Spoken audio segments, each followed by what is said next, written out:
6월 3일 말씀 묵상하겠습니다. 함께 기도하겠습니다. 하나님 감사합니다. 예수 그리스도를 통한 구원의 은혜를 우리에게 허락하여 주셔서 감사합니다. 하나님, 우리의 어떠함과 상관없이 여전히 신실하게 하나님의 약속을 이루시며 우리에게 구원과 회복의 은혜를 주셔서 감사합니다. 우리가 오늘도 하나님이 행하신 예수 그리스도의 놀라운 구원의 은혜를 믿음으로 받아 누리는 자 되게 하여 주시옵소서. 예수님 이름으로 기도했습니다. 아멘. 오늘의 말씀은 로마서 4장 13절부터 25절까지의 말씀입니다. 말씀을 함께 살펴보시기 전에 개인적으로 말씀을 꼭 읽으시고 묵상하는 시간 가지시기 바랍니다. 13절입니다. 아브라함이나 그 후손에게 세상의 상속자가 되리라고 하신 언약은 율법으로 말미암은 것이 아니요 오직 믿음의 의로 말미암은 것이니라. 만일 율법에 속한 자들이 상속자이면 믿음은 헛것이 되고 약속은 파기되었느니라 라는 말씀으로 시작하고 있습니다.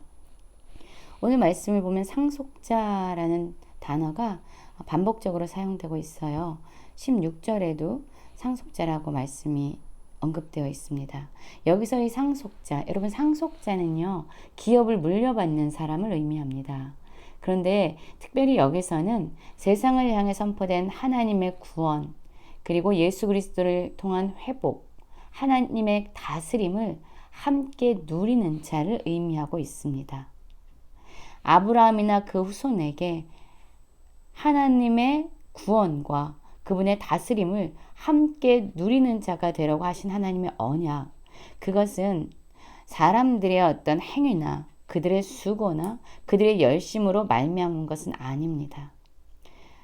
그것은 오직 믿음으로 말미암았다라고 얘기하고 있어요. 그래서 율법에 속한 자들이 상속자이면 어떤 의미입니까? 사람의 열심과 사람의 수고, 그리고 어떤 행위에 의해서 하나님이 우리에게 베풀어 주신 구원과 회복을 누리게 된다면 그것은 하나님께서 믿음으로 의롭다 하신다 여기신다라는 그 말씀이 헛것이 된다라는 거죠. 여러분, 우리가 이 땅 가운데서 하나님이 예수 그리스도를 통해서 열어놓으신 구원과 회복, 그리고 하나님의 통치와 다스림을 누릴 수 있는 길은요, 우리가 무언가를 열심히 했기 때문이 아니라 그것은 하나님이 행하신 그 모든 것에 대해서 믿음으로 반응하는 것뿐이에요. 우리가 믿고 하나님께 나아갈 때 하나님이 이루신 그 모든 것을 우리는 누릴 수 있는 그 자격을 얻게 되는 것입니다. 여러분, 이 의미를 조금이라도 더 깊이 한번 생각해 볼까요? 이렇다는 거죠. 우리가 열심히 했기 때문에 만약에 하나님께서 우리를 상속자로 여기시고 우리가 열심히 안 하면 우리를 상속자로 여기지 않는다면 여러분, 이것이 우리에게도 얼마나 큰 짐이 되겠습니까? 왜냐하면 우리가 날마다 하나님의 눈치를 보면서 내가 이렇게 하면 하나님이 나를 미워하실 거야. 내가 축복받지 못할 거야. 그러나 내가 이렇게 하면 하나님이 나에게 복을 주시고 그 은혜를 누리게 할 거야 라고 한다면 여러분, 우리는 날마다 우리 행위에 대해서 우리가 묶일 수밖에 없습니다. 그러나 지금 바울은 그렇게 얘기하지 않습니다. 여러분, 하나님의 구원의 놀라운 이러한 계획, 예수 그리스도를 통한 구원의 사역은요, 우리의 어떠함과 상관없이 이미 신실하게 그분의 언약의 말씀에 따라 이루셨고 이루어지고 계속 이루어져 가고 있습니다. 하나님이 행하시는 이 일들은요, 우리의 어떠함과 상관없이 지금 이루어 가고 있습니다.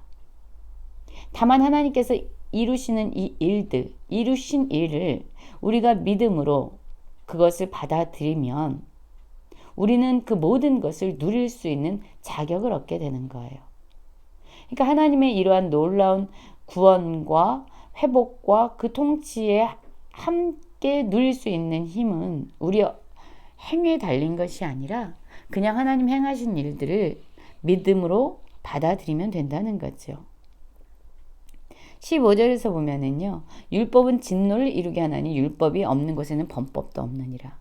그렇죠, 여러분. 율법은 무엇이죠? 하나님이 말씀하신 무엇이 옳고 무엇이 그른지에 대한 기준입니다.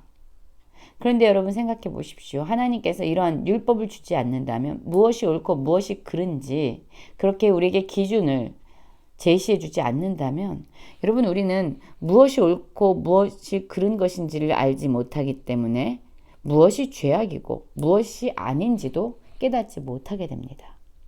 그렇기 때문에 율법이 없는 곳에 그 기준이 없는 곳에는요 무엇이 죄다 무엇이 아니다라고 말할 수 없기 때문에 범법도 없게 됩니다. 그렇기 때문에 하나님의 말씀, 이 기준을 우리에게 주는 것은요.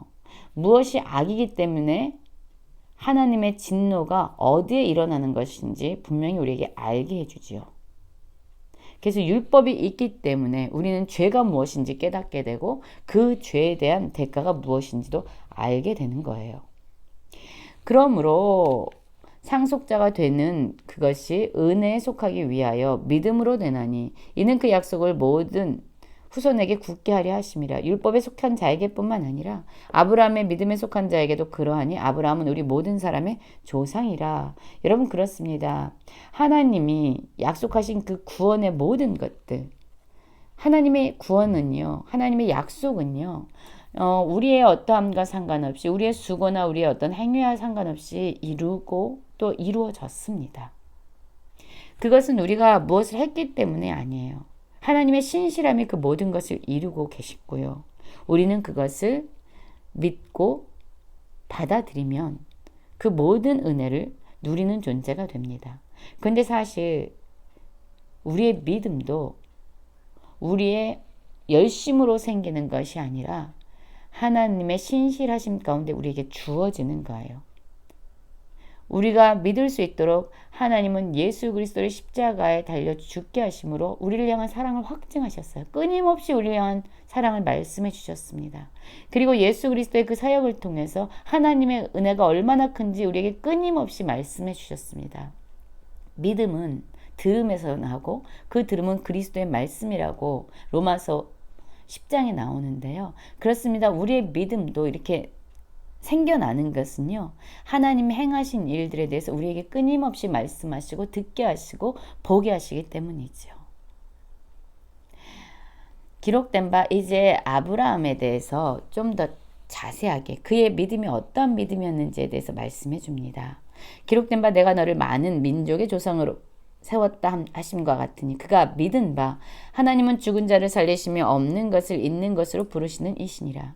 아브라함이 바랄 수 없는 중에 바라고 믿었으니 이는 내 후손이 이같으리라 하신 말씀대로 많은 민족의 조상이 되게 하려 하심이라 라고 말씀하고 있습니다. 민족의 조상이라는 단어가 반복되고 있어요.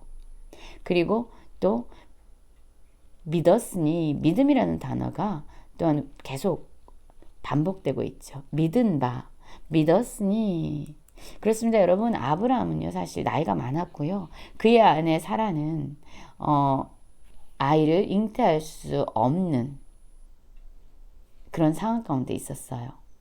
그럼에도 불구하고 아브라함은요 자신의 어떠함, 자신의 연약함이나 자신의 처지나 자신의 상황으로 말미암아 하나님을 바라보지 않았습니다. 그는 아무것도 할 수 없는 중에 자신의 모습을 보면 소망이 없다라고 생각하는 그 중에 그냥 하나님의 약속을 믿었던 거예요. 눈으로는 아무것도 보이지 않습니다. 자신의 형편을 보아도 불가능합니다. 그러나 그는 알았어요. 하나님은 약속하시면 반드시 이루시는 분이다 라는 것을 알았어요. 그는 자녀가 없었지만 하나님께서는 그를 많은 민족의 조상으로 세우겠다라고 하셨지요. 그리고 이 아브라함은요. 하나님은 어떤 분이냐면 죽은 자도 살리실 수 있는 분이야. 그러니 내가 지금 자녀가 없어도 나를 민족의 조상으로 만들 수 있는 분이야. 라는 것을 그는 바라보았던 거예요. 그가 100세나 되어 자기 몸이 죽은 것 같고 사라의 태가 죽은 것 같음을 알고도 자기의 상황이 어떤지 알았어요. 자녀를 낳을 수 없는 상황이라는 걸 알고 있었어요. 자신의 연약함을 알고 있었어요. 그러나 그럼에도 불구하고 자신을 바라보지 아니하고 여전히 신실하신 하나님, 죽은 자를 살리실 수 있는 생명의 하나님, 그 하나님을 믿었던 거죠.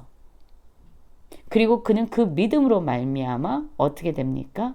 하나님의 약속이 신실히 이루어지는 것을 실상 누리는 자로 서게 됩니다. 하나님의 신실하심, 자신의 언약을 이루시는 그 하나님을 그가 의심하지 않고 믿었습니다. 그것은 자신의 상황, 자신의 연약함을 뛰어넘어 하나님을 보는 그러한 믿음의 모습이죠. 그리고 약속하신 그것을 또한 능히 이루실 수 있는 것을 확신했지요. 하나님의 전능하심, 그리고 하나님의 신실하심을 그는 바라보았습니다. 하나님은 그의 이러한 믿음을 의로 여기셨을 뿐만 아니라요. 정말로 그가 하나님이 약속하신 그 모든 것을 누릴 수 있는 그러한 사람으로 그에게 은혜를 주셨습니다. 그런데 여러분, 이런 하나님의 구원의 은혜는요, 단지 아브라함에게만 있는 것이 아니라 우리의 연약함과 우리의 어떠함과 상관없이, 우리의 상황과 상관없이 하나님 말씀하시면 그분의 말씀 반드시 이루어지는 신실하신 하나님이고, 하나님은 죽은 자도 살리실 수 있는 전능한 하나님이야. 그렇기 때문에 하나님의 약속은 반드시 이루어져 라고 믿는 자들, 그러한 자들은 하나님의 약속하신 모든 말씀을 그들의 삶 가운데서 실제적으로 누리는 은혜를 얻게 된다는 말씀입니다. 24절 보면은요, 의로 여기심을 받을 우리도 위함이니. 아브라함이 믿음으로 의로움을 얻었잖아요. 우리 역시 우리의 행위가 아니라, 우리의 어떠함에 달린 것이 아니라, 우리의 상황이 아니라, 우리의 형편이 아니라 예수 우리 주를 죽은 자 가운데 살리신 이를 믿는 자다. 하나님에 대한 믿음이, 그분의 신실함과 그분의 전능하심에 대한 우리의 믿음이 바로 하나님의 구원, 우리를 의롭다 칭하시는 하나님의 은혜를 누리게 된다. 예수는 우리가 범죄한 것 때문에 내어줌이 되고 또한 우리를 의롭다 하시기 위해서 살아났다. 하나님의 구원의 길이지요. 예수님이 죽으실 때 우리도 주님과 함께 십자가에서 죽었고, 주님이 다시 살아나셔서 그 부활의 생명으로 우리를 의롭게 살게 하셨습니다. 바로 이 하나님의 구원은, 이러한 하나님의 놀라운 구원의 역사는 그것을 믿는 자에게 진정 누릴 수 있는 그런 은혜를 부어주신다라는 의미예요.